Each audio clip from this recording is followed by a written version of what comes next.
જય સિયારામ, જય ગૌ માતા। મારું નામ વિષ્ણુદાસ પ્રભુદાસ દાણીધરિયા, ગામ ગળથર, તાલુકો મહુવા, જિલ્લો ભાવનગર।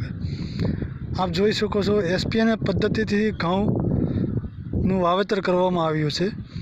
જે 3 ઓળ ઘઉંની છે, વચ્ચે ચણાની છે અને પાછી 3 ઓળ ઘઉંની છે। પાળા ઉપર મૂળા, ગાજર, કોથમરી, રાઈ એવું છૂટકમાં નાખવામાં આવ્યું છે। એ ઉગવાની તૈયારીમાં છે। તો આપ જોઈ શકો છો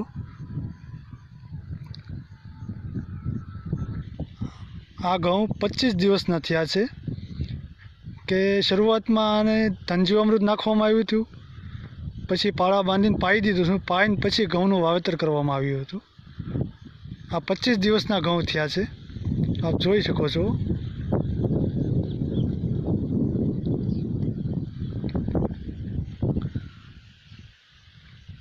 જય સિયારામ, જય ગૌ માતા।